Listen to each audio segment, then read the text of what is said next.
तो भाई लोगों 50,000 रुपए तक का लोन लेना है, वो भी बिना किसी गारंटी के। कोई भी आपको डॉक्यूमेंट गारंटी नहीं देनी है और लोन लेना है 50,000 रुपए तक का। तो आप लोग एकदम सही वीडियो में आए हो। इस वीडियो में मैं एक बहुत ही खतरनाक योजना के बारे में बताने वाला हूँ, जिसके तहत आप 50,000 रुपए तक का लोन ले सकते हो। इसके साथ ही आपको बहुत सारे कैशबैक मिलने वाले, आपको लोन के साथ सब्सिडी मिलने वाली, बहुत सारे फायदे मिलने वाले इस योजना के तहत। और इस योजना का नाम है पीएम स्वनिधि योजना, जिसके तहत आप 50,000 रुपए तक का लोन ले सकते हो। इसके साथ ही आपको 7% तक की सब्सिडी मिलेगी। आपको हर महीने 100 रुपए का कैशबैक मिलेगा, मतलब एक साल में आप 1200 रुपए तक का कैशबैक ले सकते हो। इसके साथ बहुत सारे फायदे मिलने वाले हैं इस योजना के तहत, पीएम स्वनिधि क्रेडिट कार्ड योजना, जिसके तहत आप 50,000 रुपए तक का लोन ले सकते हो। इस वीडियो में पूरा प्रोसेस बताने वाला हूँ कि आप लोग इस लोन को कैसे अप्लाई कर सकते हो, आप इस योजना का आप कैसे फायदा उठा सकते हो, पूरा डिटेल में बताने वाला हूँ स्टेप बाय स्टेप। तो वीडियो को एंड तक जरूर देखना, और कहीं भी कुछ भी प्रॉब्लम आए ना तो आपको कमेंट कर देना, आपको उसका सॉल्यूशन मिलेगा। और अगर वीडियो पसंद आए और आपके लिए यूजफुल लगे ना, तो वीडियो को लाइक और चैनल को सब्सक्राइब भी जरूर कर देना। तब मैं आपको पूरा प्रोसेस बताता हूँ कि आप इस पीएम स्वनिधि योजना क्रेडिट कार्ड योजना के तहत इस लोन को कैसे ले सकते हो, इसमें क्या क्या डॉक्यूमेंट लगेंगे, पूरा स्टेप बाय स्टेप बताने वाला हूँ। तो वीडियो को एंड तक जरूर देखना। तो फ्रेंड्स, अब पीएम स्वनिधि योजना में लोन को अप्लाई करने के लिए सबसे पहले आपको गूगल पे जाना है, और गूगल पे जाने के बाद वहां पर आपको सर्च करना PM Svanidhi. PM Svanidhi search करते ही आपके सामने सरकार की ऑफिशियल पोर्टल आ जाएगी। पीएम स्वनिधि में आपको एरो के जरिए बता देता हूँ। इस पोर्टल को आपको ओपन कर लेना। ओपन करने के बाद आपके सामने कुछ इस तरह का इंटरफेस आएगा। अब यहाँ पर आपको थोड़ा नीचे की साइड स्क्रॉल करना। नीचे की साइड स्क्रॉल करने के बाद में वहाँ पर आपको एक ऑप्शन दिखेगा apply for loan. Apply for loan के ऑप्शन पर आपको टैप करना है। वहाँ पर आपको 3 ऑप्शन दिखेंगे, अप्लाई फॉर 15,000, 25,000 और 50,000। इसमें आपको 3 प्रकार के लोन लिए जाते हैं। सबसे पहले आपको 15,000 का लोन मिलता है, उसे आप टाइम पर भर देते हो तो फिर बाद 25,000 का मिलता है, और 25,000 के लोन को आप टाइम पे भर देते हो तो आपको 50,000 का लोन मिलता है। फर्स्ट टाइम इस योजना से अगर आप लोन ले रहे हो ना, तो आपको सर्वप्रथम 15,000 का लोन मिलेगा। तो आपको अप्लाई फॉर 15,000 15K यानी 15K के ऑप्शन पर टैप करना। 15K के ऑप्शन पर टैप करते ही यहाँ पर आपको मोबाइल नंबर और कैप्चा मांगा जाएगा। तो आपको यहाँ पर मोबाइल नंबर लगाना और कैप्चा लगाना। कैप्चा लगाने के बाद रिक्वेस्ट ओटीपी के ऑप्शन पर टैप कर देना। रिक्वेस्ट ओटीपी के ऑप्शन पर टैप करते ही आपके सामने ओटीपी लगाने का ऑप्शन आएगा, और आपके मोबाइल नंबर पर ओटीपी आएंगे तो वो ओटीपी लगाना, और ओटीपी लगाने के बाद आपको सबमिट कर देना। सबमिट करते ही आपके सामने कुछ इस तरह का इंटरफेस आएगा। अब यहाँ पर लोन में अप्लाई करने के लिए आपको 4 स्टेप कंप्लीट करने पड़ेंगे। सबसे पहला स्टेप है वेंडर कैटेगरी को सिलेक्ट करना। फिर बाद आपको सामने एक फॉर्म आएगा, उसमें आपको फॉर्म को फिल करना है। फिर डॉक्यूमेंट लगाना, और डॉक्यूमेंट लगाने के बाद में आपको फॉर्म सबमिट कर देना है। तो यहाँ पर सबसे पहले स्टेप में आपको यहाँ पर एक ऑप्शन दिख रहा होगा, do you have Aadhaar card. तो यहाँ पर आपको यस के ऑप्शन पर टैप करना है। यस के ऑप्शन पर टैप कर देने के बाद आपको नेक्स्ट कर देना है। नेक्स्ट करते ही आपको यहाँ पर 3 ऑप्शन दिए जाएंगे, जहाँ पर आपको अपनी वेंडर कैटेगरी सिलेक्ट करनी है। तो वेंडर कैटेगरी में अगर आपके पास SRN नंबर है ना, तो आपको फर्स्ट वाली वेंडर कैटेगरी को सिलेक्ट कर देना है। मैं यहाँ पर फर्स्ट वाली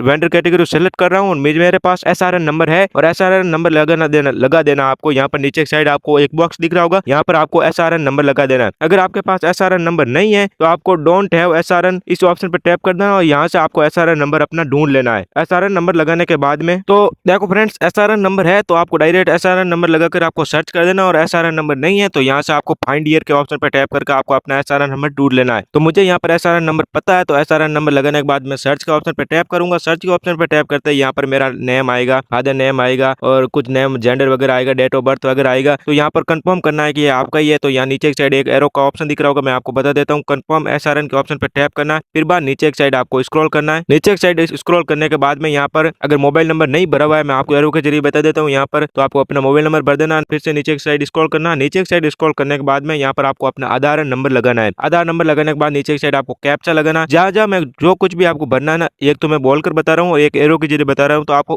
एरो पर और जो मैं बोल रहा हूँ उस पर आपको ध्यान देना है। कैप्चा लगाओ, आधार कार्ड नंबर लगाओ, और वेरीफाई विद ओटीपी के ऑप्शन पर टैप करो। आधार कार्ड से लिंक मोबाइल नंबर पर ओटीपी आएंगे, तो वो ओटीपी लगाकर आपको वेरीफाई कर देना है। वेरीफाई करने के बाद यहाँ पर आपको पर्सनल इन्फॉर्मेशन देनी है। पर्सनल इन्फॉर्मेशन में आपको name of street vendor, father, sponsor, date of birth, फिर बाद marital status, mobile number, gender, social category, ये सब कुछ आपको यहाँ पर देनी है। मतलब और नीचे एक साइड येस नो के ऑप्शन, मतलब are you vending in same state you looking, मतलब जहाँ पर आप रह रहे हो ना वहीं पर आपका मतलब जो छोटी मोटी दुकान बना रहे हो वो वहीं की है या नहीं है, पीडब्ल्यू में आते हो, माइनॉरिटी में आते हो या नहीं आते हो, वो आपको यहाँ पर सिलेक्ट करना है। नीचे एक साइड डॉक्यूमेंट में आपको अगर आपके पास वोटर आईडी कार्ड है तो आप वोटर आईडी कार्ड नंबर को यहाँ पर लगाओ। फिर बाद नीचे एक साइड स्क्रॉल करने के बाद में नंबर ऑफ फैमिली मेंबर्स, मतलब आपके घर में कितने फैमिली मेंबर है वो आपको यहाँ पर सिलेक्ट करना है। सिलेक्ट करने के बाद नीचे उनकी फुल इन्फॉर्मेशन देनी है। आपके घर में 4 मेंबर है, 1 मेंबर, 2 मेंबर है, उनके साथ आपका रिलेशन क्या है, उनकी एज क्या है वो बतानी है। फिर प्रूफ ऑफ वेंडिंग, मतलब आपके दुकान रियल में डाल रहे हो नहीं डाल रहे हो, उसका आपको वेंडिंग की प्रूफ देनी है, जहाँ पर आपको वेंडर आईडी कार्ड नंबर और सर्टिफिकेट वेंडिंग नंबर नंबर आपको यहाँ पर लगाना। फिर बाद एड्रेस पर केवाईसी मतलब आपके आधार कार्ड से जो एड्रेस है ना वो एड्रेस यहाँ से ऑटोमेटिक भेज कर दिया जाएगा और नीचे की साइड आपको लगा दिया जाएगा। फिर नीचे की साइड एक और ऑप्शन बनना मैं एरो को जी बता देता हूँ, मतलब आपके जो मंथली फैमिली इनकम है ना वो आपको यहाँ पर लिखनी है। फैमिली इनकम लिखने के बाद में यहाँ पर आपको अपनी बैंक डिटेल देनी है जहाँ पर सारे रुपए आ जाएंगे जो आप लोन ले रहे हो। तो मतलब जो आपका कौन सा बैंक है वो लगाना है, IFSC कोड लगाना है, नेम ऑफ ब्रांच लगाना, अकाउंट नंबर लगाना है। फिर बाद आप डिजिटल पेमेंट कितने यूज करते हो, मतलब 1 2 गूगल पे, फोन पे, पेटीएम जो भी यूज करते हो वहाँ पर आपको सेलेक्ट करना है डिजिटल पेमेंट कितने यूज करते हो वो। फिर बाद कौन सा यूज करते हो, फिर उसकी ID वगैरह किया, QR कोड वगैरह किया, वो आपको यहाँ पर सब कुछ लगा देना है। उसके बाद स्क्रॉल करने पर मतलब आपको पूछा जाएगा कि ऑलरेडी आपने कहीं से लोन ले रखा है या नहीं ले रखा है। अगर ले रखा है तो यहाँ पर आपको इन्फॉर्मेशन दे देनी है, नहीं तो आपको खाली छोड़ देना। फिर बाद आपको नीचे की साइड स्क्रॉल करना, नीचे की साइड स्क्रॉल करने के बाद यहाँ पर आपको लोन अमाउंट सेलेक्ट करने को कहा जाएगा। अगर आप यहाँ पर फर्स्ट टाइम लोन ले रहे हो ना तो सबसे पहले आपको 10,000 से 15,000 के बीच में लोन मिलता है, वो भी